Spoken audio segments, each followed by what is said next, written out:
Welcome back. ഈ വെട്ടിനും പോകുന്നു കണ്ടാലും പേടിക്കണ്ട. ഒരു കൊല വെട്ടാൻ വന്നാണ്. കൊല വെട്ടാനെന്ന് വെച്ചാൽ കഴിഞ്ഞ ദിവസത്തെ മഴയ്ക്ക് എന്താ കൊലയല്ല വാഴ പിഴുത് താഴെ വീണ്. അപ്പോൾ അതാണ്ട് അദ്ദേഹത്തിൻ്റെ കൊലയുണ്ട്, എനിക്ക് കാണിച്ചു തരാം. അപ്പോൾ അതൊന്ന് വെട്ടിയെടുക്കാമെന്ന് കരുതിയാണേ. ഇതാണ് വാഴക്കൊല. താഴെ വീണപ്പോഴത്തേക്കിന് ഇതാ കിളികളൊക്കെ കായൊക്കെ തിന്നു. ഇനി വിട്ടേച്ചാൽ പന്നിക്കുട്ടന്മാർ ഇതിൻ്റെ പൊടി പോലും തരത്തില്ല. എന്തിനാ വെറുതെ കളയുന്നേ?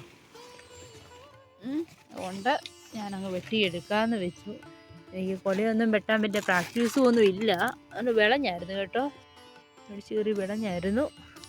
ഇതാണ് നമുക്കിപ്പോൾ വിഴുത് വീണ് കിട്ടിയതിൻ്റെ അവസ്ഥ. അപ്പം എനിക്ക് കൊലയൊന്നും വെട്ടി തന്നെ പരിചയമില്ല, പക്ഷേ ഒറ്റ വെട്ടിന് വീണു.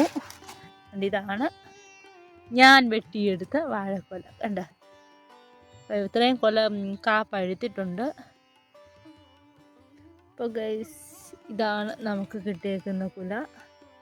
ഇനി അത് എത്ര കാ പോയിട്ടുണ്ടെന്നൊക്കെ മേടിച്ച് ചെന്നിട്ട് നോക്കണം. അപ്പോൾ വീഡിയോ ഇഷ്ടമായെന്ന് വിശ്വസിക്കുന്നു. വീഡിയോ ഇഷ്ടമെങ്കിൽ ലൈക്ക് ചെയ്യുക, ഷെയർ ചെയ്യുക, സബ്സ്ക്രൈബ് ചെയ്യുക. Bye bye.